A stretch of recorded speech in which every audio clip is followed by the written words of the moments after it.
तेव्हा परमेश्वर देवाच्या दृष्टीपुढून आदाम व त्याची स्त्री बागेतील झाडांमध्ये लपली. तेव्हा परमेश्वर देवाने आदामाला हाक मारून म्हटले, तू कोठे आहेस? तो म्हणाला, मी बागेत तुझा आवाज ऐकला, तेव्हा मी नग्न आहे म्हणून भिवून लपलो. तेव्हा देवाने म्हटले, तू नग्न आहेस हे तुला कोणी सांगितले? ज्या झाडाचे फळ तू खाऊ नकोस अशी मी तुला आज्ञा केली होती, त्याचे फळ तू खाल्लेस काय? आदाम म्हणाला, जी स्त्री तू मला सोबतीला दिलीस तिने त्या झाडाचे फळ मला दिले आणि ते मी खाल्ले. परमेश्वर देव त्या स्त्रीला म्हणाला, हे तू काय केलेस? स्त्री म्हणाली, सर्पाने मला भुरळ घातली म्हणून मी ते खाल्ले. तेव्हा परमेश्वर देव सर्पाला म्हणाला, तू हे केलेस म्हणून सर्व ग्रामपशु व वंचर यांच्यापेक्षा तू शापग्रस्त हो. तू पोटाने चालशील आणि आयुष्यभर माती खाशील. आणि तू व स्त्री, तुझे संतान व तिचे संतान यांच्यामध्ये मी परस्पर वैर स्थापन करीन. तो तुझे डोके फोडील व तू त्याची टाच फोडशील. तो स्त्रीला म्हणाला, मी तुझे दुःख व तुझे गर्भधारण बहुगुणित करीन. तू क्लेशाने लेकरं प्रसवशील, तरी तुझा ओढा नवऱ्याकडे राहील आणि तो तुझ्यावर स्वामित्व चालविल. आदामाला तो म्हणाला, तू आपल्या स्त्रीचे ऐकलेस आणि ज्या झाडाचे फळ खाऊ नकोस म्हणून मी तुला आज्ञा केली होती त्याचे फळ तू खाल्लेस, म्हणून तुझ्यामुळे भूमीला शाप आला आहे.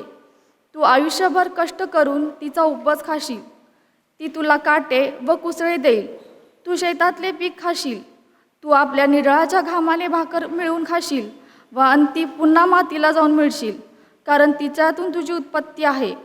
तू माती आहेस आणि मातीला परत जाऊन मिळशील. आदामाने आपल्या बायकोचे नाव हवा ठेवले, कारण ती अवघ्या जीवधारी जनांची माता होय. परमेश्वराने आदाम व त्याची स्त्री ह्यांच्यासाठी चर्मवस्त्रे करून त्यांना घातली. नवीन करारामधून योहान कृष्ण वर्तमान याचा पहिला अध्याय 1 ते 18 ही वचने आपण वाचून पाहूया. योहान कृष्ण वर्तमान पहिला अध्याय 1 ते 18. प्रारंभी शब्द होता आणि शब्द देवासह होता आणि शब्द देव होता.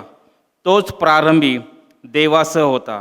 सर्व काही त्याच्याद्वारे झाले आणि जे झाले काही झाले ते त्याच्या वाचून झाले नाही.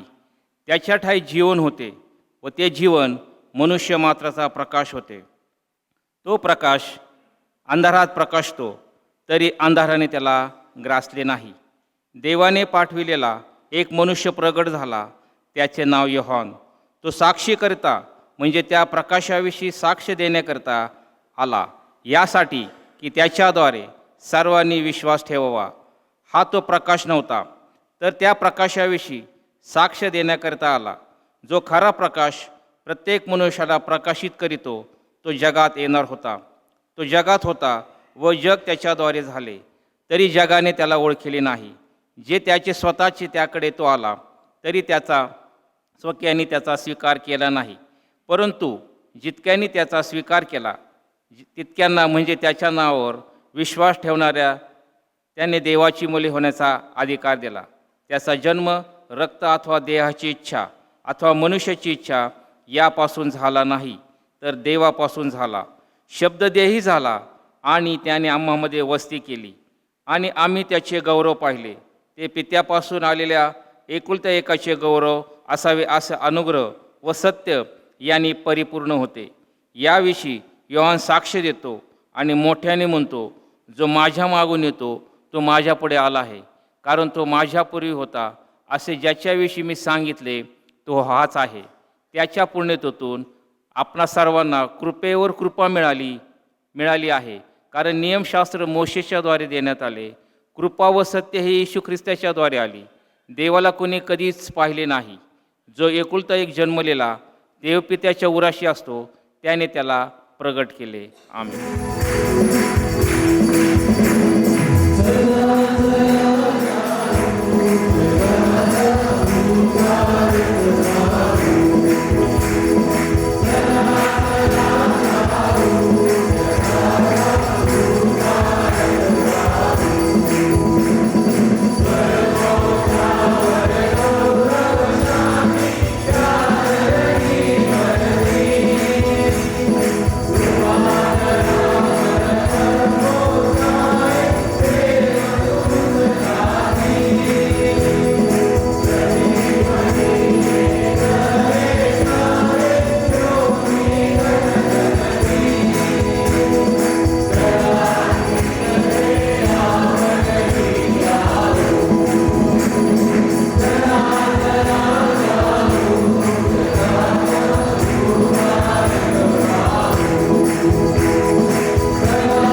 लक्ष लावत असताना योहानकृत शुभवर्तमानामधून आम्ही नाताळाविषयी काही गोष्टी पाहणार आहोत. पहिला शास्त्रपाठ वाचला, उत्पत्तीचं पुस्तक 3रा अध्याय, ज्या ठिकाणी लिहिलं आहे की आदाम आणि हवा याने देवाच्या आज्ञा मोडली, मध्यभागी असणाऱ्या बऱ्या आणि वाईटाचं ज्ञान करून देणाऱ्या झाडाचं फळ खाल्लं आणि ते फळ खाल्ल्यानंतर त्यांनी जे आशीर्वाद त्या दिवशी एदेन बागेमध्ये देवाची आज्ञा मोडल्यामुळं गमावले, त्या सगळे आशीर्वाद प्रभू येशू ख्रिस्ताच्या जन्माने मनुष्याला पुन्हा येण्याचा मार्ग मोकळा झाला. आणि म्हणून ज्यावेळेस आम्ही या दोन्ही शास्त्रपटाकडे एकत्र पाहतो त्यावेळेस एका बाजूला पहिला आदाम देवाने दिलेले आशीर्वाद गमावतो, दुसऱ्या बाजूला प्रभू येशू ख्रिस्त म्हटलेला दुसरा आदाम तो आम्हाला ते आशीर्वाद पुन्हा कसे मिळवता येतील याविषयी तो सांगतो. आणि म्हणून जेव्हा आम्ही पाहतो आपलं सूरज जरा आवाज हामिंग होते वाटतं, ज्यावेळेस आम्ही ह्या आशीर्वादांकडे पाहतो त्यावेळेस या आशीर्वादांकडे पाहत असताना आम्हाला लक्षात येतं की नेमकं नाताळ काय आहे. एकदा एका हॉस्टेलमध्ये एका मुलीने ख्रिसमस झाल्यानंतर डोनट नेले आणि डोनट नेल्यानंतर त्या ठिकाणी त्या मुली म्हणताना म्हणल्या, अहो काय मस्त मेदू वडा आहे.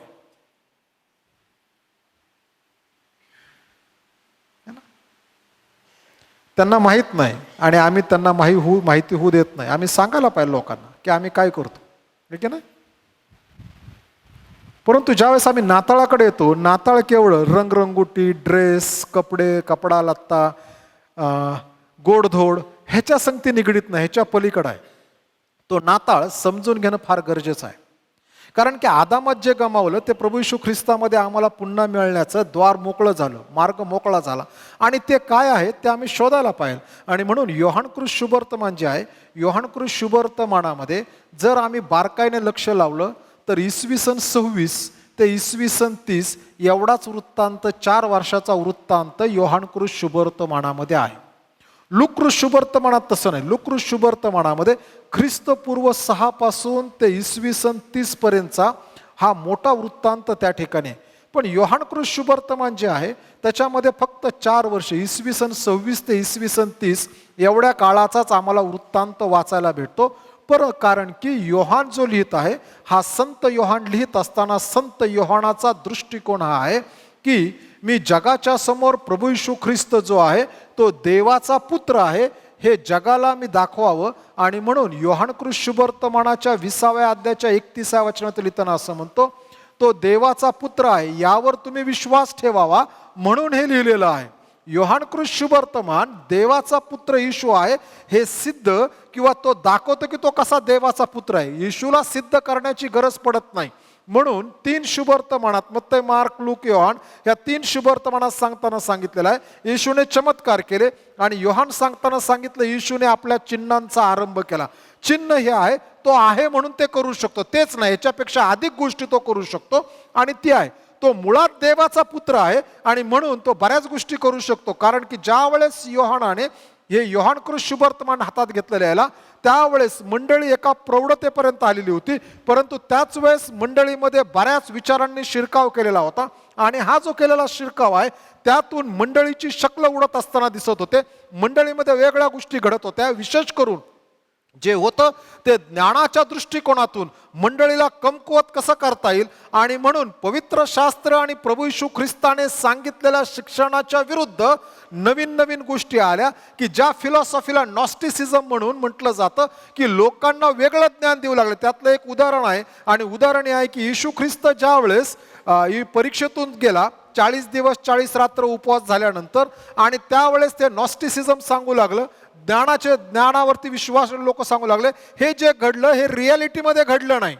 हे जे घडलं हे सगळं येशूच्या मनामध्ये, विचारामध्ये घडलं आणि मंडळीमध्ये ह्या गोष्टी पेरल्या जाऊ लागल्या आणि मंडळीतले काही लोक आकर्षित होऊ लागले. आणि म्हणून संत योहानाने ठरवलं, नाही, मी आता जे करणार आहे ते हे आहे की मंडळीला, विश्वासणाऱ्यांना प्रौढते जे झालेले आहेत, बरेच दिवस प्रौढतेमध्ये आहेत, या प्रौढतेमध्ये असणाऱ्या लोकांसाठी आता काय करायला हवं तर त्यांना योग्य तो ख्रिस्त दाखवणं गरजेचं आहे. आणि म्हणून तो सुरुवात करतो योहानकृत शुभवर्तमानामध्ये आल्यानंतर या ठिकाणी पहिल्या अध्यायात. आणि त्याच्या पहिल्या अध्यायामध्ये सुरुवात होत असताना हा योहान जी सुरुवात करत आहे तो या ठिकाणी लिहिताना म्हणतो की येशू ख्रिस्त हा आत्ता जन्माला आला म्हणून नव्हे तर येशू ख्रिस्त हा प्रारंभापासून आहे, उत्पत्तीच्या अगोदरपासून येशू ख्रिस्त आहे, कारण की तेव्हापासून येशूचं अस्तित्व आहे. आणि हे जे येशूचं अस्तित्व तेव्हापासून आहे, परंतु मग तो जगामध्ये जन्माला आला.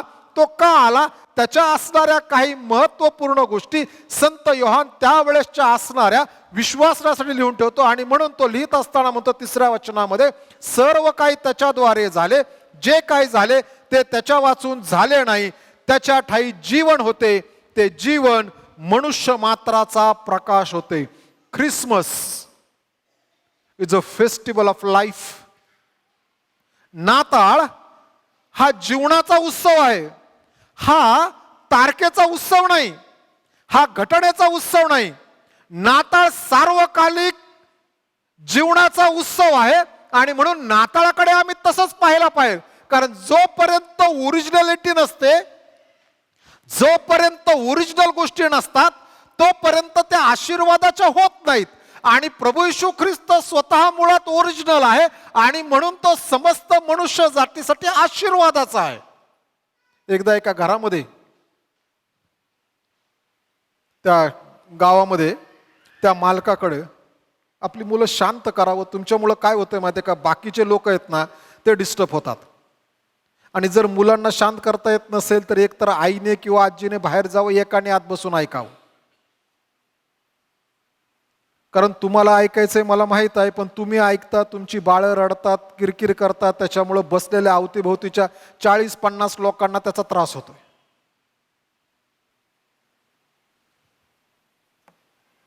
एका घरामध्ये, एका गावामध्ये एक माणूस होता. आणि हा जो माणूस आहे, ह्या माणसाकडे, त्याच्याकडे बरेच डोमेस्टिक ॲनिमल होते किंवा पाळीव प्राणी होते. आणि ह्या पाळीव प्राण्यामध्ये कोंबडा होता, त्याच्यानंतर कुत्रा होता, गाय होती, शेळी होती, बैल होता, असे बरेच डोमेस्टिक ॲनिमल होते. आणि मग हा असणारा कोंबड्याचं जे खुराडं होतं, त्या खुराड्याच्या शेजारीच त्यांनी त्या ठिकाणी कुत्र्याचं पण देखील घर बांधून ठेवलेलं होतं. असे सगळे लाईनीमध्ये होते. आणि रोज पहाटे उठल्यानंतर सूर्य उगवत असतानाच कोंबडा रोज आरवायचा. आणि कोंबडा आरवला की घरातला मालक बाहेर यायचा आणि आल्यानंतर ह्या कोंबड्याला तो आहे ना त्याच्याकडचं अन्नधान्य पहिलं खायला द्यायचा. आणि कोंबडा खुश व्हायचा, अन्नधान्य खायचा, शांत बसायचा. आणि मग शेजारच्याच घरामध्ये, म्हणजे कोंबड्याच्या शेजारच्या घरामध्ये, म्हणजे खुराड्याच्या शेजारी कुत्र्याचं घर होतं. आणि हे जे कुत्र्याचं घर होतं ना, कुत्रा बघायचा की रोज मालक सकाळी उठतो, हा आरवला की तो येतो, याला अन्नधान्य टाकतो, हा खातो, गटक मटक होऊन शांत बसतो, माझ्याकडे काय लक्ष देत नाही. आणि म्हणून ह्या कुत्र्यांनी ठरवलं आपण पण मालकासाठी काहीतरी करायला पाहिजे. आणि म्हणून इकडं आता हा कुत्रा जो आहे, हा कुत्रा जागरूकच आहे. तो वाट बघतोय की आता कोंबडा कधी बाग देणार. कोंबड्यानी बाग द्यायला सुरुवात केली की ह्या कुत्र्याने त्याचा बाग मारला जोरात, वाव करून. मालक कुठून आला, मालकाने येऊन कोंबड्याकडे पहिलं बघितलं, कुत्र्याकडे बघितलं. मालकाने हातामध्ये काठी पण आणली होती आणि वाटी पण आणली होती. आणलेली वाटीतून त्याने कोंबड्याला त्याचा असणारा खुराक चारला आणि मग कुत्र्याकडे आला आणि कुत्र्याला काठीने खूप मारलं. कुत्र्याला समजाना, त्यालाच धान्य दिलं आणि मला काठीने का मारलं? कारण की तो त्याची कॉपी करायला लागला. ह्यानी फक्त संरक्षण करायचं, ह्यानी ओरडायचं नसतं. ज्या वेळेस ओरिजिनल गोष्टी होत नाहीत ना, त्यावेळेस त्या त्रासदायक होतात. कोंबड्याने उठवणं हे कोंबड्याचं कर्तव्य आहे. कुत्र्याने आम्हाला चोर आल्यानंतर भुंकून किंवा आमचं संरक्षण त्याचं कर्तव्य आहे. आम्ही ज्या वेळेस दुसऱ्यासारखं करतो त्यावेळेस होत नाही. ओरिजिनल हे ओरिजिनल आहे, जी कॉपी आहे, झेरॉक्स कॉपीला ओरिजिनलचं कधी महत्त्व येणार नाही. आणि म्हणून जगामध्ये अनेक वेळेस लोकांनी ह्या नाताळाला बदलण्यासाठी बऱ्याच गोष्टी केल्या, परंतु बायबल शिवाय नाताळाचा खरा अर्थ भेटू शकत नाही. मागच्या आठवड्यात एक व्हिडिओ पाहिला, कुणीतरी व्हिडिओ सांगितला की बायबल जे आहे दोन असणाऱ्या गार्डनमध्ये बसलेला आहे, दोन बगीच्यामध्ये, इकडे एदेन बाग, इकडे स्वर्गीय बाग. आणि मग ख्रिसमस ट्री जी आहे, ख्रिसमस ट्री ती पण त्यातच आहे. येशू ख्रिस्ताचं जीवनाचं झाड आहे म्हणून ख्रिसमस ट्री आहे. अजिबात कुठेही काहीही संबंध नाही. जर आम्ही नाताळाची खरंच हिस्ट्री पाहिली ना, सुरुवातीच्या 3 शताब्दीमध्ये कुणीही नाताळ साजरा केला नाही. कारण की पेंटिकॉस्टच्या दिवशी पवित्र आत्म्याचं आगमन झालं, पवित्र आत्म्यानंतर मंडळी वाढू लागले. त्याच्यानंतर छळाची सुरुवात झाली. जे ते जिकडं तिकडं पांगत गेले. 3ऱ्या शताब्दीपर्यंत मंडळी एक मोठ्या छळातून गेली. 3 शताब्दी मंडळीने कुठंही ख्रिसमस साजरा केला नाही. 4थ्या शताब्दीपासून ज्यावेळेस ख्रिसमस साजरा होऊ लागला त्यावेळेस फक्त जे अधिकारी आहेत, जे श्रीमंत आहेत, जे राजे लोक आहेत, ह्यांच्या घरामध्ये ख्रिसमस साजरा होत होते. सर्वसाधारण लोकांकडे ख्रिसमस साजरा होत नव्हता. ज्यावेळेस 20वी शताब्दीची सुरुवात झाली त्यावेळेस एका माणसाला असं वाटलं, अरे फक्त ह्यांनीच का करावं, आणि म्हणून त्याने पुस्तक लिहिलं. आणि ते पुस्तक लिहिल्यानंतर जगात प्रसिद्ध झालं. आणि ते पुस्तक प्रसिद्ध झाल्यानंतर मग लोक सर्वसाधारणपणे नाताळ साजरा करू लागले. आणि मग 20व्या शताब्दीत म्हणजे 1900 आपण लिहायचो ना, त्या 1900च्या काळामध्ये 1905, 6, 8, 10, 20, 25च्या काळामध्ये नाताळामध्ये बरेच भर पडले. आणि तेव्हापासून आपल्यासारखे सर्वसाधारण लोक नाताळ साजरा करू लागले. आणि हा नाताळाची सुरुवात झाली. नाताळामध्ये ख्रिसमस ट्री आला, नाताळामध्ये डेकोरेशन आलं, नाताळामध्ये मग ख्रिसमस ट्रीवरती बल्ब आले, नाताळामध्ये मग आम्ही पाहिल्यानंतर ख्रिसमस कार्ड आले किंवा ख्रिसमसचे ग्रीटिंग कार्ड आले. सध्या बंद झालेत कारण की सोशल मीडियामुळे सगळं त्याच्यावरूनच पाठवत आहेत. आणि नाताळाचे कार्ड आले, नाताळाची मास आली. ख्रिसमस हा जी आहे ही कॅथलिक लोकांपासून आलेली उपासना आहे. ख्रिसमस म्हणजे ख्राइस्ट मस, ख्रिस्ताच्या जन्माच्या निमित्तानं जी उपासना होते ती उपासना. म्हणून ते रात्री 24 तारखेला रात्री घंट्याच्या टोलवरती बरोबर त्यांची उपासना असते. आम्ही मात्र सकाळी उपासनेला येतो. या सर्व गोष्टी एक एक करून त्याच्यामध्ये मग गोडधोड आले, कुकीज आले, केक्स आले, बऱ्याच गोष्टी आल्या, एक एक जोडत गेले. आणि होय म्हणता म्हणता नाताळाचा असणारा ओरिजिनल अर्थ डुप्लिकेट अर्थामध्ये बदलू लागला. माणसाला हे जास्त महत्वाचं वाटू लागलं, माणसाला हे कमी महत्वाचं वाटू लागलं. परंतु बायबल देवाचं वचन कधी न बदलणारं वचन आहे. आणि हे वचन सांगतं नेमकं नाताळाच्या दिवशी जे घडलं होतं, ते आदामाने जे गमावलं ते त्या ठिकाणी देण्यासाठी देवाचा पुत्र प्रभू येशू ख्रिस्त याने देहधारणा केली. आणि त्याच्याकडे सर्वात पहिली महत्वाची गोष्ट मानव जातीला देण्यासाठी तो जो घेऊन आला ते होतं सार्वकालिक जीवन. म्हणून नाताळ हा सार्वकालिक जीवनाचा सण आहे. नाताळ तात्पुरता नाही, नाताळ कार्यक्रम नाही, नाताळ टेम्पररी नाही, नाताळ फक्त आत्ता केला आणि विसरून गेलो नाही. नाताळ जो आहे हा नाताळाकडे ज्यावेळेस आम्ही पाहतो त्यावेळेस आमच्या जीवनामध्ये नाताळाची छटा ही नेहमी दिसायला हवी. लोकांना आम्ही कधी प्रभू येशू ख्रिस्त का जन्माला हे सांगण्यासाठी आम्ही तयार असायला हवं. प्रिय बंधू आणि भगिनींनो, कारण की नाताळामध्ये जीवन आहे. आणि हे सार्वकालिक जीवन प्रभू येशू ख्रिस्ताशिवाय कोणाला मिळू शकत नाही आणि कोणी प्राप्त करू शकत नाही. कारण की आदामाला सार्वकालिक जीवनासाठी जिवंत असं तयार करण्यात आलेलं होतं. परंतु आदामाने आज्ञाभंजकता केली आणि आदामाच्या जीवनामध्ये मरणाने प्रवेश केला. मग आदाम आता क्षणभंगूर झाला. देवाच्या भाषेमध्ये 120 वर्षाचं आयुष्य किंवा मोशेने केलेल्या रिसर्चनुसार 70 ते 80 वर्षाचं आयुष्य. त्याही पलीकडे गेल्यानंतर स्तोत्रकर्ता म्हणतो, बर ते मनुष्य तो काय की त्याची तू आठवण ठेवावी. माणसाने कधीतरी मरायचंय आणि माणसाला लागलं, परंतु देवाने हे ठरवलं आदामाने जे गमावलं होतं ते मनुष्य मात्राला पुन्हा प्रभू येशू ख्रिस्ताच्या जन्माने द्यायला हवं. आणि तो पहिली महत्वाची गोष्ट देण्यासाठी आला, जीवन. जर आम्हाला नाताळातला ख्रिस्त भेटत नाही तर आम्हालाच्याकडे जीवन नाही. आम्ही जे आहोत ते केवळ उघडे थडगे म्हणून आम्ही सध्या सण साजरा करत आहोत ह्याची खात्री आम्हाला पटवायला कोणाला येऊन सांगावं लागणार नाही. कारण की जर नाताळामध्ये जो जन्माला आला त्याच्यापासूनच जर जीवन मला भेटलं नाही, मग मी अंगावर किती भरजरीत वस्त्र प्रावरण घालून आणि सोनं घालून येईल ते पाहून देव खुश होणार नाही. तर ज्यावेळेस जीवन माझ्यामध्ये आहे त्या जीवनाच्या द्वारे. म्हणून प्रिय बंधू भगिनींनो, नाताळ हा जीवनाचा सण आहे, सार्वकालिक जीवनाचा सण आहे. त्या सार्वकालिक जीवनाची माझी ओळख झाली का हो?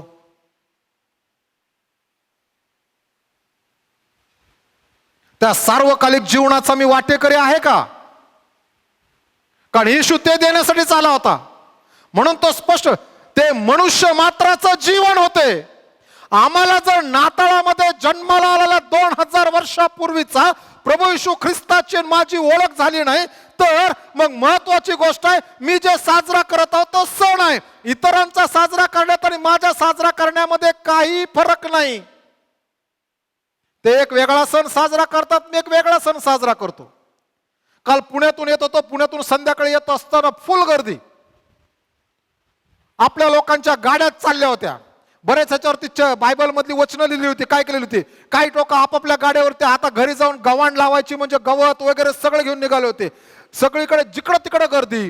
ख्रिस्ती लोक सण साजरा करत आहेत. एक महत्वाची गोष्ट आहे, हे सगळं करत असताना माझ्याकडे जे जीवन घेऊन प्रभू येशू ख्रिस्त 2000 वर्षापूर्वी जन्माला आला, ते जीवनाची माझी ओळख झाली का? नाही. मग आम्ही त्या जीवनापासून निघतो दुसरीकडे जातो. ज्या वेळेस माणूस स्वतःच करत नाही ना, त्यावेळेस तो दुसऱ्यांच्या गप्पा टप्पा मारायला लागतो. ज्यावेळेस माणसाकडे स्वतःचा दृष्टांत नाही ना, त्यावेळेस तो काय करतो माहितीये का?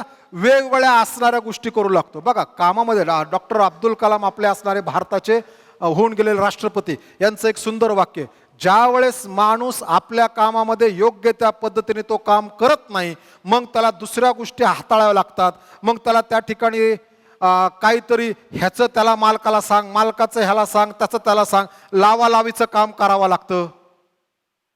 मग हंजी करावी लागती. मग सगळं करावं लागतं. माल नियमानुसार, कंपनीच्या नियमानुसार त्याने मालकाच्या घरी भाजीपाला आणून देणं काही गरजेचं नाही, पण मग तो पण घेऊन देतो, कारण तो त्याचं काम करण्यामध्ये यथायोग्य नाही. आम्ही ज्या वेळेस नाताळाकडे येतो त्यावेळेस माझी आणि जो जीवन देणारा ख्रिस्त जन्माला आला त्याची आणि माझी ओळख आहे का? आणि जर आहे तर त्या ओळखीमध्ये मी वाढत आहे का हे पाहायला पाहिजे. बाप्तिस्माच्या क्लासमध्ये 18 तारखेला ह्या तिघींनी ज्यावेळेस ख्रिस्त स्वीकार केला त्यावेळेस मी म्हणालो, आज देवाने मला माझा 100% पीक दिलं. तिघींनी प्रार्थना केली उघडपणे. माझी आणि त्या जीवनाची, येशू शिवाय जीवन नाही. नाही तर हे जीवन संपेल, मरण येईल त्यावेळेस, आणि त्याच्यानंतर अनंतकालिक मरणाकडे प्रवास करावा लागेल. म्हणून नाताळ जीवनाचा सण आहे आणि हा जीवनाच्या सणामध्ये शोधाला. दुसरी गोष्ट असं म्हणतो, आणि हे जीवन मनुष्य मात्राचा प्रकाश होते. हे जीवन मनुष्य मात्राचा प्रकाश होते. मनुष्य अंधारामध्ये चालत होता. मनुष्याचं जीवन अंधारामध्ये होतं. अंधारामध्ये तो जे काही शोधण्याचा प्रयत्न करत होता ते त्याला काही नीट दिसत नव्हतं, त्याला प्राप्त होत नव्हतं, ते त्याचं नव्हतं. त्याला त्याच्याकडे जे काही अंधार तर असं वाटतं अमुक आहे, त्यावेळेस ते नसताना दुसरं असायचं. आणि म्हणून तो म्हणतो की ते मनुष्य मात्राचा प्रकाश होते. नाताळ हा प्रकाशाचा सण आहे. यहुदी लोकांची जी फिलॉसॉफी आहे, ज्याप्रमाणे ग्रीकांची फिलॉसॉफी जी आहे ती ज्ञानाने सुरू होते. नॉलेज जे आहे ते ग्रीकांच्या तत्वज्ञानाचा बेस आहे किंवा तो पाया आहे. त्याप्रमाणे यहुदी लोकांचं असणारं तत्वज्ञान जे आहे हे प्रकाशानुसार सुरू होतं. यहुदी लोकांच्या असणाऱ्या तत्वज्ञानाचा पाया हा प्रकाशावर अवलंबून आहे. आणि म्हणून ज्यावेळेस आम्ही पाहतो त्यावेळेस या ठिकाणी म्हणजे ते मनुष्य मात्राचा प्रकाश होते. जर माणसाला ख्रिस्त लाभला तर त्याला प्रकाश लाभला. म्हणून येशू ख्रिस्त योहान शुभवर्तमानाच्या 8व्या अध्यायाच्या 12व्या वचनात तर असं म्हणतो, मीच जगाचा प्रकाश आहे. येशू शिवाय दुसरा प्रकाश जगामध्ये होऊ शकत नाही आणि त्याद्वारे जग प्रकाशित होऊ शकत नाही. आणि म्हणून हा येशू म्हणतो, मीच जगाचा प्रकाश आहे. ज्यावेळेस हा प्रकाश येतो त्यावेळेस तो अंधार आणि अंधाराची सत्ता दूर करतो. प्रकाश आल्यानंतर त्या प्रकाशामुळे आमच्या जीवनामध्ये ज्योत मालवते आणि आम्ही प्रकाशित होतो. हा प्रकाश आल्यानंतर आम्हाला कुठल्याही असणाऱ्या अंधकारातल्या शक्तींची भीती बाळगण्याची गरज पडत नाही. आणि म्हणून जर समजा आम्हाला असं वाटतं, म्हणून मी नेहमी म्हणताना म्हणतो प्रकाश आमच्याकडे आहे आणि म्हणून आम्ही प्रकाशाच्या प्रजेसारखं चालायला पाहिजे. प्रकाश ज्यावेळेस आमच्यामध्ये येतो म्हणून आम्हाला कोणाची नजर लागत नाही. माहिती आहे नजर?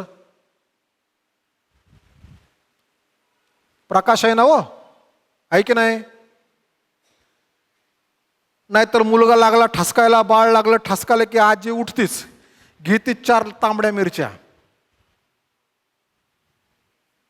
हा, आलेल्या गेलेल्यांचं, घरातल्या बाहेरच्यांचं, आता आजीचं सुनेचं जमत नसेल तर ह्याच्या आईचं. कारण आमचा देव जर आमचा प्रकाशमान आहे ना, आम्हाला प्रकाश दिलाय, तर आम्हाला कशी नजर लागेल? काय लोक घरामध्ये गेल्यानंतर ते असलं डोळा लावतात, मध्ये मध्ये एक डोळा यायचा निळ्या रंगाचा. मग ते डोळा का? बघा किती भ्रामक कल्पना आहे. उदाहरणार्थ आता हे डेकोरेशन चांगलं झालंय, चांगलं आहे ना, ओके, हे चांगलं झालंय. मग कुणीतरी चांगलं म्हटल्यानंतर हे वाईट होईल म्हणून ह्याच्यामध्ये सगळे हिरवं लावलं ना, मध्येच लाल नाही तर पिवळं लावायचं का? म्हणजे तो गडबडतो, मग ते चांगलं म्हणत नाही.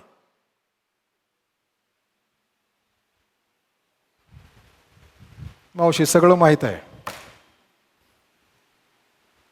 नजर लागते, कानाच्या मागे टिका, कपाळात टिका, डोक्यात टिका, पायात टिका, लहान मुलांना नजर लागू नये म्हणून, हातामध्ये काळ्या बांगड्या, त्याच्यानंतर काळे मणी, अमुक तमुक, हे ते ते ते 10 गोष्टी. अहो आम्ही जर प्रकाश आम्हाला भेटला तर आम्हाला ह्या गोष्टींची आम्हाला चिंता नाही, ना नजर लागत, ना भूतबाधा होत आणि ना करणी होत. जर मला करणी होती असं जर ख्रिस्ती माणूस म्हणतो तर ह्याचा अर्थ तो ख्रिस्ती नाही. कारण की करणी कोणाला होती की ज्याच्यामध्ये देवाचा आत्मा राहत नाही. आणि शास्त्र म्हणताना असं म्हणतं, तुम्ही पवित्र आत्म्याचं मंदिर आहात.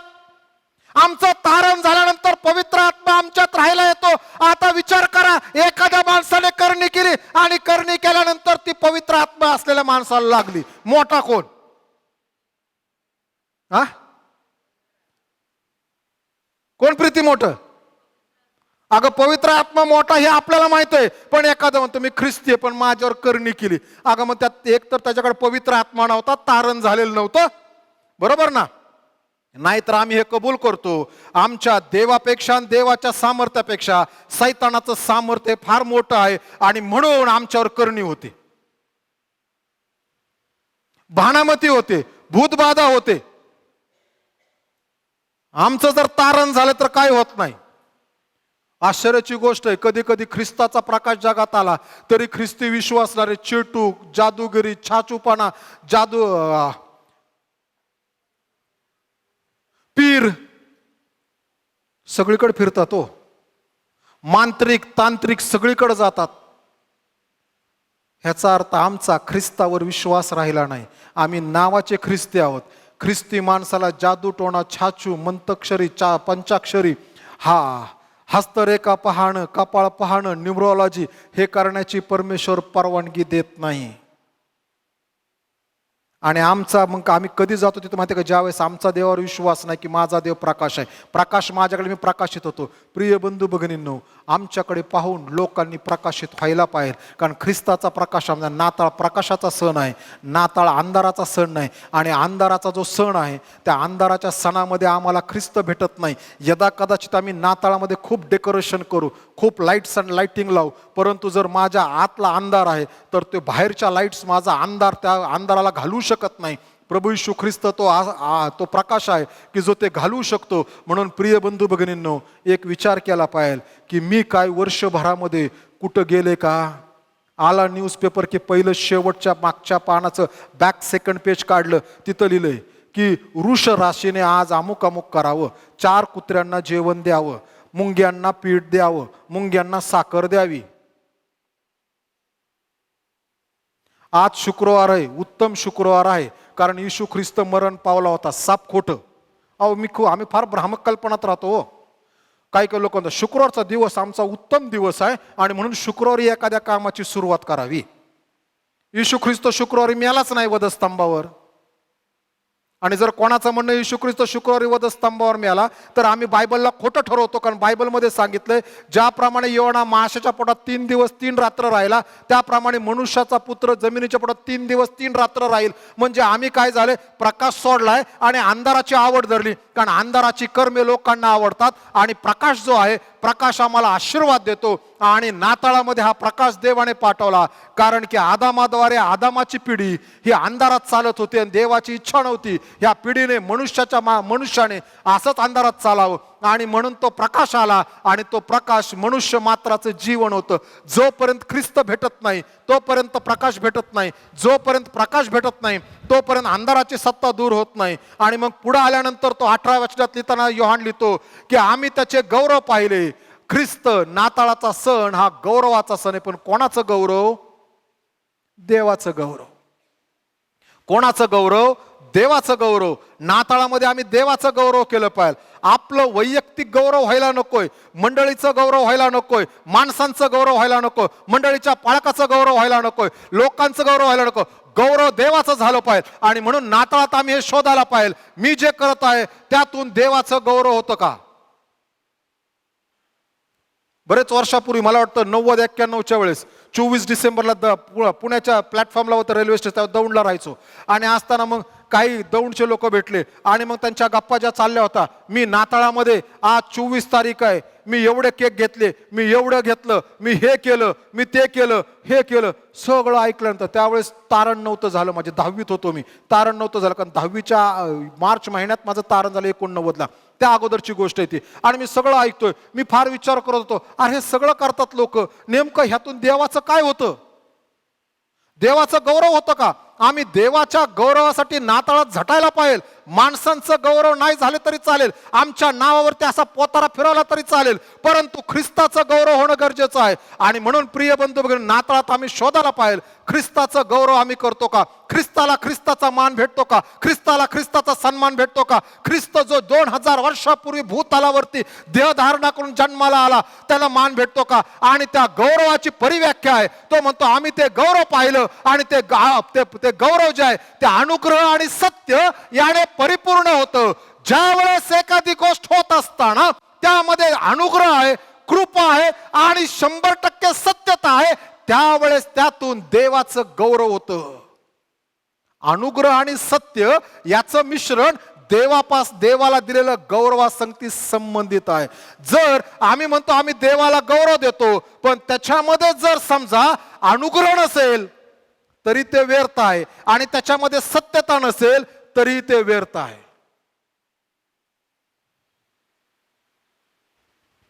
सत्यतेमध्ये, कारण येशू ख्रिस्त म्हणतो योहान 14:6 मध्ये, मार्ग सत्य व जीवन मीच आहे. प्रभू येशू ख्रिस्तामध्ये सत्याचे सगळे निधी हे मोकळे केले गेलेले आहेत. आणि म्हणून ज्यावेळेस आम्ही पाहतो त्यावेळेस आम्हाला पाहायला भेटतं देवाच्या गौरवामध्ये अनुग्रह आणि सत्य हे परिपूर्ण असावं. कधी कधी आम्ही अर्धवट सत्य सांगतो. सध्या लोक म्हणतात मी काय खोटं बोललो नाही, मग मी फक्त सत्य लपवून ठेवलं. अरे तेच आहे. काय लोक म्हणताना असं म्हणतात, मी व्हाईट लाईज म्हणतो. व्हाईट लाईज म्हणजे काय? पांढरं खोटरडं म्हणजे खोटंपणा म्हणजे काय? पांढरं खोटंपणा म्हणजे, आता जॉय आणि वागळे पास्टर आहेत, दोघं चर्चकडे सेवक म्हणून सेवा करतात. वागळे पास्टरचं चांगलं करायचं म्हणून जॉयचं वाईट करायचं, किंवा जॉयचं चांगलं करायचं म्हणून वागळे पाळकाचं वाईट करायचं. दोघं आता त्याला पुढे न्यायचं म्हणून ह्यांच्या नावाला कलंक लावायचा, ह्यांना पुढे न्यायचं त्यांना कलंक. ह्याला म्हणतोय म्हणजे मी कोणाच तरी बरं करतोय पण मी दुसऱ्याचं वाईट करतोय, त्याला म्हणतात व्हाईट लाईज, पांढरं खोटारडेपणा. आणि तो म्हणतो सत्य परिपूर्ण आहे. जी परिपूर्णता आहे ती सत्यता आहे. ज्या वेळेस आम्हाला परिपूर्णता लाभते, आणि ही परिपूर्णता प्रभू येशू ख्रिस्ताशिवाय मिळत नाही, आणि आम्ही जोपर्यंत जगामध्ये आहोत तोपर्यंत आम्हाला आरशामध्ये अस्पष्ट दिसणार आणि आम्ही अपूर्णच असणार. कारण की संत पावलासारखा मनुष्य की ज्याने नवीन करारामध्ये 13 पत्र लिहिले, ज्याने हजारो किलोमीटरचा प्रवास केला, जो लिहित असताना असं म्हणतो मी रोम शहराकडे सुवार्ता घेऊन येणार आहे. कारण की आता आशिया प्रांतामध्ये एकही गाव असं राहिलं नाही की ज्या ठिकाणी मी जाऊन सुवार्ता सांगायला पाहिले, ते सगळे पूर्ण झालेत. आणि म्हणून मला आता युरोपकडे येणं गरजेचं आहे. आशिया खंड जो माझ्या तो संपलेला आहे, म्हणून मी तिकडे. तो संत पाऊल म्हणतो मी अजून अपूर्ण आहे. ज्यावेळेस स्वर्गात जाईल त्यावेळेस मला पूर्णता प्राप्त होईल, परंतु मी आता ह्या प्रोसेसमध्येच आहे. कधीतरी मी जाईल. प्रिय बंधू आणि भगिनींनो, आम्हाला सत्य जे परिपूर्ण आहे ते आम्हाला देवाचं गौरव करायला शिकवतं. देवाचं गौरव माणसाच्या बुद्धिमत्तेवर अवलंबून गौरव नाही. त्यासाठी पवित्र शास्त्रामध्ये योबाचं पुस्तक एक चांगलं पुस्तक आहे. 3 मित्र आले, योबाचं सगळं गेलं, 3 मित्र आले आणि 3 मित्र येऊन योबाच्या समोर बसले. तोपर्यंत योबाच्या अंगावर फोडो बिडं आलेत, खापरीने खाजवतोय, सगळं चाललंय. पायला टोला लागवला. कुणी? बायकोनी. काय सत्व धरून बसलास, दे देवाला शाप आणि जा मरून. पहिली बायको म्हणते तू सत्व धरून बसला ते चुकीचं आहे, जा मरून. मग हे 3 मित्र आले आणि 3 मित्र येत असताना ह्यांची फिलॉसॉफी लक्षात घ्या. जगाची फिलॉसॉफी, त्यांची फिलॉसॉफी काय माहिती? फिलॉसॉफी एका वाक्यात त्यांची फिलॉसॉफी मांडते आहे, माणसाने पाप केल्याशिवाय देव माणसाला शिक्षा देत नाही. ही फिलॉसॉफीवरती त्या तिघांचे 3 मोठे मोठे डिस्कोर्सेस योबाच्या पुस्तकामध्ये आलेले. मोठे मोठे ते योबाला तू केलंच, आणि योब प्रत्येक वेळेस म्हणतो मी काही नाही केलं, मी काही नाही केलं, मी काही नाही केलं. आणि शेवटी योब देवासंगती बोलतो, आणि शेवटी योब म्हणतो, देवा तुझ्या समोर जर उभा राहिला तुझ्या पुढे नीतिमान कोण ठरेल? कोणी ठरणार नाही, मी ठरणार नाही देवा नीतिमान. परंतु आणि देव म्हणतो, योबा ठीक आहे, मी तुझं तुला परत देईल. परमेश्वराने योबाला योबाचं असणारी सगळी संपत्ती डबल दिली, मुलं तेवढीच दिली, बायको तीच होती, परंतु त्याच्या संगती योबाला देवाने आयुष्यही वाढवून दिलं. कारण की का? कारण ती मुलं मोठी होऊन पुन्हा त्या रंगारूपाला येऊपर्यंत देवाने ती कृपा ओतणं गरजेचं आहे. हे सगळं झालं, परंतु देव म्हणतो, योबा तुझे जे 3 मित्र आले होते ना तुझ्याशी बोलण्यासाठी, कारण योब एक वाक्य वापरतो, ज्यांची माझ्याशी बोलण्याची लायकी नव्हते ते मला आता दोष लावत आहेत. तो म्हणतो योबाला देव म्हणतो, देव म्हणतो, योबा हे 3 जण जे आले ना, ह्यांचा जो विषय आहे की तू पाप केलंस म्हणून देवाने तुला शिक्षा दिली, आणि मी त्यासाठी तुला ते तुझा न्याय करून बसले. तू पाप केलं म्हणून तुला शिक्षा भेटली, आणि तसं नाहीये. आणि म्हणून जोपर्यंत त्यांना तू क्षमा करणार नाहीस तोपर्यंत मी त्यांची क्षमा करणार नाही. कठीण आहे ना हो, भयंकर पुस्तक आहे. आणि आम्ही त्याच डिस्कोर्समधून 3 अशी वचनं बाहेर काढतो आणि आमच्या जीवनासाठी वापरतो, की ज्याविषयी देव म्हणतो मी हे मान्य करत नाही. बायबलमध्ये हा एवढाच पॅसेज आहे की देव ज्याला म्हणतो की मी मान्य कर, कारण ते हिस्टॉरिकल बुक आहे, हिस्ट्री जशीची तशी लिहिली जाते.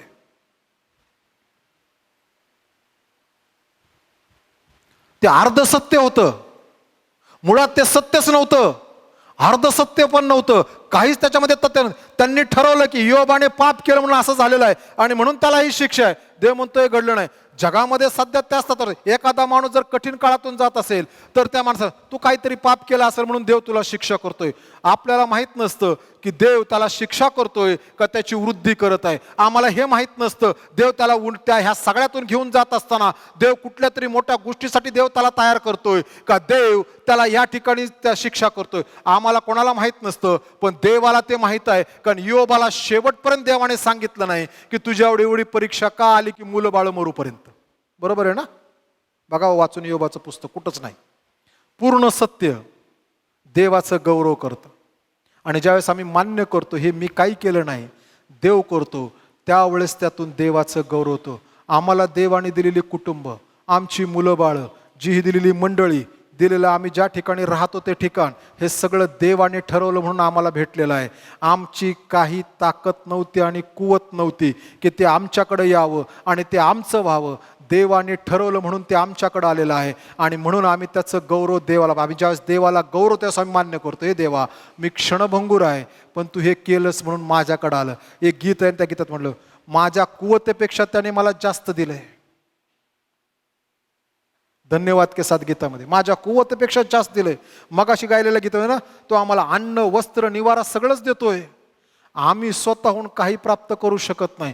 जगात पुष्कळ लोक आहेत की यासाठी धडपड करतात पण त्यांच्याकडे यातलं काही राहिलेलं नाही. अनेक जण आहेत की ज्यांनी आयुष्यभर धडपड केली आणि त्यांच्याकडे सगळं त्यांनी मिळवलं, परंतु ज्यावेळेस ते वयोवृद्ध काळात आले त्यावेळेस त्यांच्याकडे त्याचं काहीच राहिलं नाही, कारण की ते देवाच्या गौरवापासून वंचित होते आणि त्यांनी जे केलं ते मनुष्याच्या इच्छेने केलं. आणि म्हणून प्रिय बंधू भगिनींनो, आम्ही ज्यावेळेस नाताळात आहोत त्यावेळेस देवाचं गौरव, परिपूर्ण गौरव करायला शिकायला पाहिजे. एकदा उजवीकडचं गौरव, एकदा डावीकडचं गौरव, एकदा पूर्वेकडचं गौरव, एकदा पश्चिमेकडचं गौरव. गौरव गौरव आहे, हिथं तर हिथं, ह्या असं तर असं आहे, असंच गौरव होतं. असं होणार नाही इकडं आल्यानंतर इकडच्या बाजूचा असं असं आहे, ओके, इकडं आलं तर इकडचं आहे, तसं नाही. गौरव एक आहे, पॅटर्न आहे, त्या पॅटर्नमध्ये देवाचं गौरव होतं. गौरव बदलता येत नाही, कारण की सदैव गौरव देवाचा आहे. एक माणूस पवित्र शास्त्रामध्ये, दानियेलाच्या पुस्तकामध्ये, आणि तो राजा आहे, आणि तो जो राजा आहे ना, तो राजा जगामध्ये जी पहिली महासत्ता झाली बाबेलचं राज्य, त्या बाबेलचा तो राजा आहे, त्याचं नाव आहे नबुखदनेसर. हा नबुखदनेसर राजा जो जगत जता, की ज्याला स्वतः देव म्हणतो तू ह्या जगाचा असणारा सुवर्णाचं शिर आहेस, त्याच्याकडे ज्यावेळेस तो आला त्यावेळेस तो असं म्हणतो, गच्चीवरती फिरत असताना त्याने सहज बाबेल नगरीकडे लक्ष लावलं आणि तो म्हणताना म्हणाला, हे बाबेल नगरी, हे सगळं वैभव मी तुला दिलेलं आहे. आणि देवाने तिथंच त्याला छडी मारली आणि त्याचा बुद्धिभ्रंश झाला.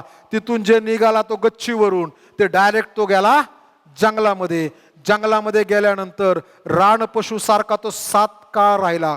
आणि त्या 7 काळातून तो राहत असताना त्याच्या अंगावरचे केस वाढले, नख वाढले, तो त्या ठिकाणी राहू लागला. पशु जे गवत खात होते तो गवत खायचा 7 वर्ष, कारण त्याने देवाचं गौरव देवाला दिलं नाही. देवाचं गौरव त्याने स्वतः घेण्याचा प्रयत्न केला. प्रिय बंधू भगिनी, जे देवाचं आहे ते देवाचं आहे, आमचं काही नाही. आम्ही कोण आहोत? आम्ही मर्त्य मनुष्य आहोत. मनुष्य तो काय की त्याची तू आठवण ठेवावी.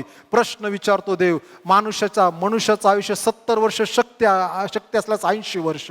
प्रिय बंधू भगिनी, आम्ही देवाचं गौरव करायला शिकायला पाहिजे. प्लेन गौरव.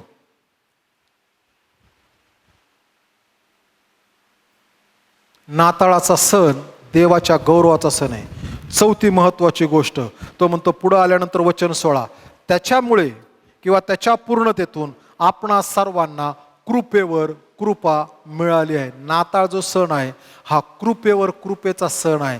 कृपेवर कृपा म्हणजे काय? पहिली कृपा म्हणजे काय? आम्ही मनुष्य म्हणून जन्माला आलो, ही पहिली कृपा. आणि दुसरी कृपेवर कृपा ही आहे की येशूच्या येण्यामुळं आमचे आणि देवाचे नातेसंबंध पुन्हा तयार होणार. योहान 1:12 मध्ये म्हटल्याप्रमाणे, परंतु जितक्यांनी त्याचा स्वीकार केला तितक्यांना त्यांनी देवाची मुलं होण्याचा अधिकार दिला. आम्ही पुन्हा देवाची मुलं होऊ शकतो, ही देवाची कृपा आहे. पहिली कृपा, आमची लायकी नसताना माणूस म्हणून देवाने आम्हाला जगात पाठवलं. आणि कृपेवर कृपा ही आहे की मी स्वतः जीवन जगत असताना मी अनंतकालिक जीवनाकडे प्रवास करू शकत नव्हतो, देवासंगती पुन्हा बोलू शकत नव्हतो, देवासंगती हात मिळवणी करू शकत नव्हतो, देवाला हस्तांदोलन करू शकत नव्हतो, देवाला मी मारलेली गोष्ट, हाक मारलेली देवाला समजत नव्हती. परंतु प्रभू येशू ख्रिस्ताच्या येण्याने माझी जी लायकी नव्हती तरी माझ्यावरती देवाने कृपा केली, मला लायक केलं. आणि आता ज्यावेळेस मी प्रार्थना करतो त्यावेळेस देव ऐकतो, ज्यावेळेस मी आरोळी मारतो त्यावेळेस देव उत्तर देतो, ज्यावेळेस मी देवाकडे पाहतो त्यावेळेस देव माझ्या मस्तकावरून हात फिरवतो, ज्यावेळेस मी देवाकडे आतुरतेने पाहतो त्यावेळेस तो मला संतुष्ट करतो. आणि म्हणून प्रिय बनते म्हणले, कृपेवर कृपा.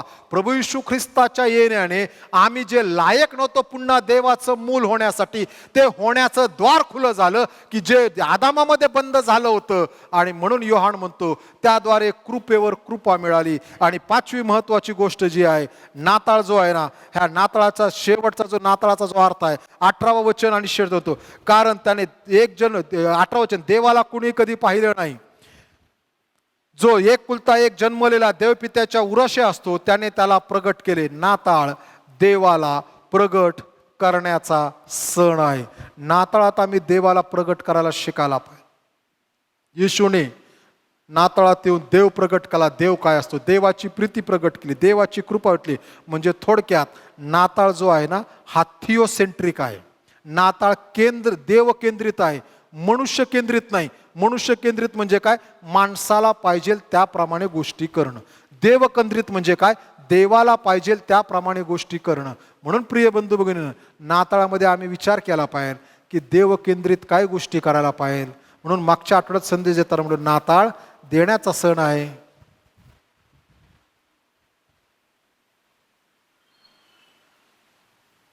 नाताळ घेण्याचा सण नाही. आज ऐकलं त्या आदिवासी लोकांच्या अंगावर कपडे भेटतील, वाईट वाटतं. जुने कपडे खूप आले, जुने कपडे खूप आले, नवीन कपडे थोडेसे आले, फार थोडे आले.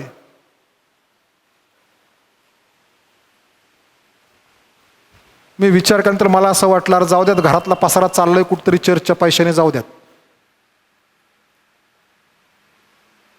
आम्ही दिल्यानंतर त्यात नवीन टाकायला पाहिलं होतं ना. एक उदाहरण विचारतो, मग त्याचं उत्तर द्या सगळ्यांनी. ओके?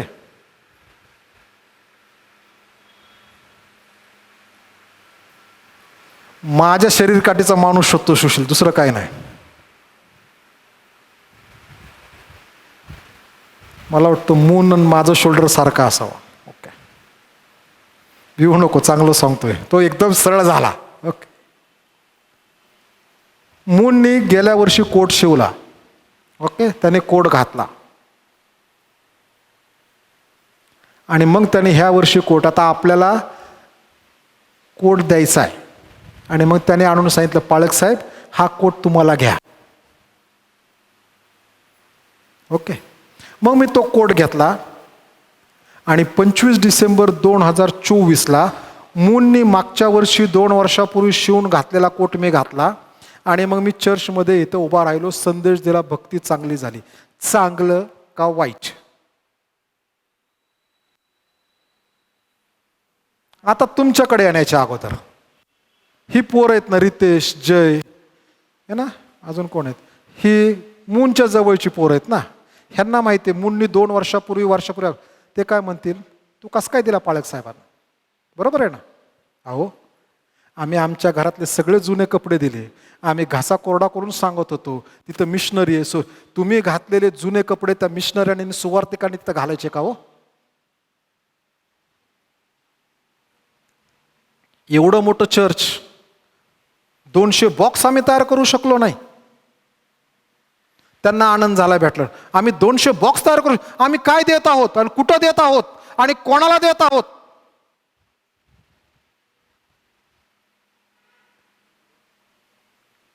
काही काही लोक आजही पाळक साहेब ख्रिसमस आला, थांब बाबा, थांब जरा.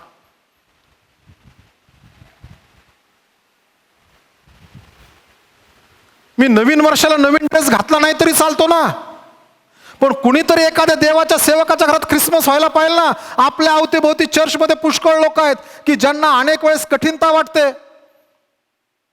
4 दिवसापूर्वी एक जण भेटले, पाळक साहेब मी चर्चला काय जेवायला? म्हणून का नाही पाळक साहेब ऐपत नाही. अरे मला वाईट वाटलं. माझ्या चर्चमधलं कुटुंब भक्तीला येणार पण जेवायला काय येत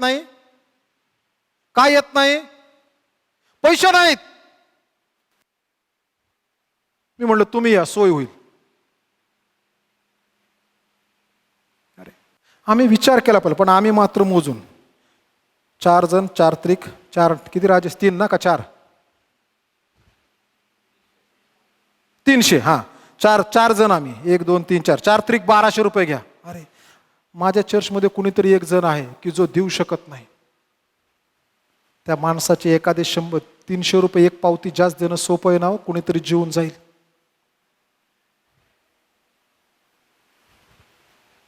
अमेरिकेमध्ये एक हॉटेल आहे. त्या हॉटेलमध्ये ज्यावेळेस माणूस कॉफी शॉप आहे, कॉफी प्यायला ज्यावेळेस तो येतो ना, त्यावेळेस त्यांनी 2 कॉफी घ्यायच्या, एक नाही.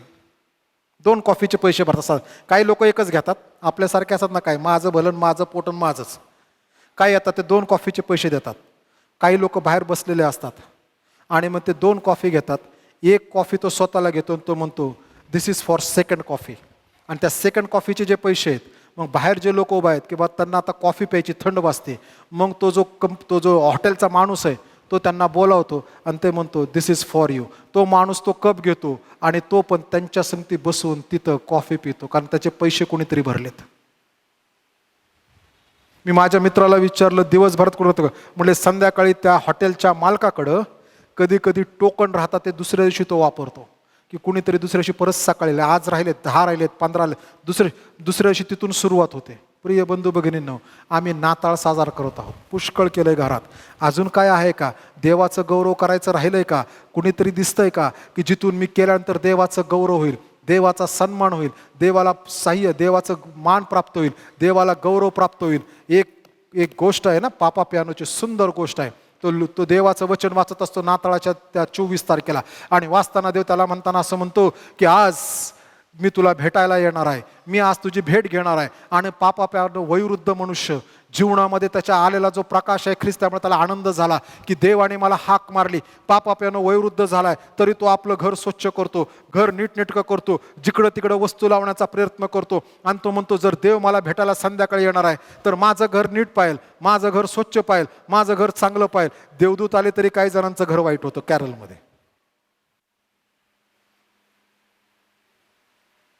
माझं घर स्वच्छ पाहिलं, घर नीटनेटकं केलं. आणि तो म्हणाला मग माझ्याकडे जर येशू येणार आहे, हा येशू बाळाच्या स्वरूपात येणार का मोठ्या माणसं मला माहित नाही. आणि म्हणून तो जातो आणि आपल्या कपाटामध्ये पाहतो एक नवीन हात मोजाचा आणि पाय मोजाचा, तो घेतो आणि तो म्हणतो जर येशू बाळ रूपात आला ना मग मी त्याला ही देईल. तो म्हणतो थंडी आहे, येशू बाळ रूपानंतर मरिया योसेफ संगती येतील काय माहिती. म्हणून तो घरामध्ये चांगला केक तयार केलेला ख्रिसमससाठी, तो म्हणतो हा केक मी त्याला देईल, कुकीज मी त्याला देईल, कॉफी मी त्याला देईल. आणि तो सगळं ठेवतो आणि वाट बघत राहतो. संध्याकाळ होती, निघत जाते. रात्रीची आता 24 तारखेला ख्रिसमस ईव सुरू झाली, संध्याकाळनंतर ख्रिसमस ईव सुरू होते ना. सूर्य अस्ताला गेला की तो वाट बघत राहतो, सारखा खिडकीत येतो, दार थोडं वाजलं त्याला असं वाटतं येशू आला का, सारखा बघतो, इकडून बघतो तिकडून बघतो, खिडकीत बघतो, त्याला वाटतं परत बाष्प पडलं काय, बाहेर तर बर्फबारी होतंय, पुन्हा खिडकी पुसायचा, पुन्हा बघायचा, आणि होय म्हणता म्हणता म्हणता म्हणता बराच वेळ झाला. आता रात्रीचे 10 10:30 झाले आणि त्याने पाहिलं की रस्त्यावरती एक माणूस हातामध्ये त्याचा तो ब्रश घेऊन आलाय आणि रस्त्यावरती जे बर्फ साचलेला आहे जो पडतोय तो बाजूला करतोय. आणि त्याने पाहिलं आणि त्याने त्याला हाक मारली, यस जंटलमन, तुला आज ख्रिसमस नाही का, दिस इज ख्रिसमस यू. तो म्हणाला, मी जर ख्रिसमसला गेलो भक्तीला तर लोक चर्चला कसे येतील, म्हणून मी रस्त्यावरचा बर्फ बाजूला करतोय, कम इन.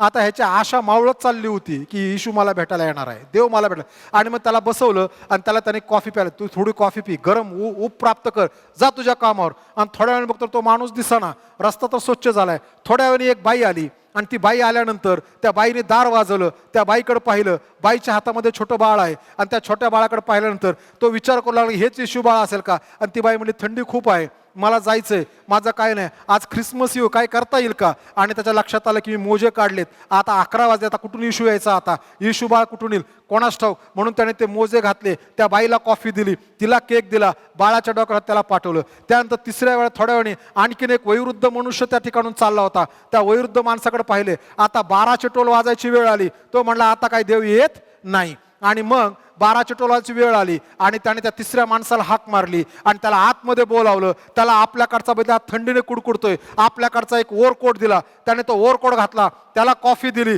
त्याला कुकीज दिले, त्याला केक्स दिले. आणि हे सगळं दिल्यानंतर तो गेला आणि तो बाहेर माणूस असा गेला निघून. ह्या पापा प्यानोने आपलं दार बंद केलं आणि चर्चची टोल वाजली रात्री 12चे, टन टन टन.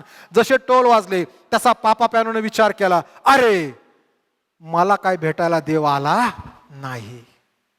यदाचित हा माझा गैरसमज असावा, हे यदाचित माझे कान वाजले असावे. आणि म्हणून तो गेला आणि त्याने आता रात्री 12च्या टोलला काही लोक फटाकडे वाजवतात. घरी असेल ना बायबल वाचायला पाहिजे, नाताळाचा शास्त्रपाठ.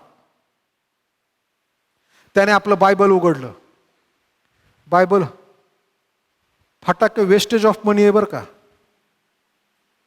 त्याने बायबल उघडलं आणि बायबल उघडण्यात दिलेलं होतं, जो कोणी ह्यातील एकाला करेल त्याने ते मला केलेलं आहे. मी तुरुंगात असताना तुम्ही मला भेटायला आले. तो सगळा शास्त्रपाठ वाचला. तो म्हणला, देवा तू तर म्हणला भेटायला, तू आला पण नाहीस. आणि देवाने पुन्हा हाक मारला आणि म्हणाला, मी तुला एकदा नाही 3दा भेटायला आलो. पहिल्या वेळेस तो रस्त्यावरचा हिम बाजूला करणार तो माणूस होतो. दुसऱ्या वेळेस ती बाई आणि मुलासंगती मी आलो. तिसऱ्या वेळेस त्या वयोवृद्ध माणसाला तो ओव्हरकोट दिला की जे तुझ्या प्लॅनिंगमध्ये नव्हतं तरी तू दिलं. आणि मी तुला एकदा नाही 3दा भेटलो आणि तुझ्याविषयी मी आनंदी आहे. 25 तारखेला मिड ऑफ द 24th देव आमच्याविषयी असं म्हणू शकतो का, ह्या नाताळामध्ये मी तुझ्याविषयी आनंदी आहे.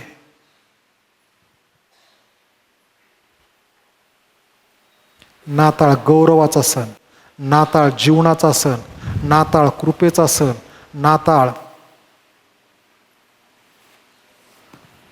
कृपेवर कृपे, अनुग्रह, सार्वकालिक जीवनात प्रकाशाचा सण. देव आमच्याकडं आल्यानंतर आम्ही काय करणार हो. माणूस म्हणेल तू फार चांगला आहे, देवाने आम्हाला म्हणलं पाहिजे तू खरंच ह्या वर्षाचा नाताळ साजरा केलास. एक तरी नाताळ आमच्या जीवनात अविस्मरणीय असावा.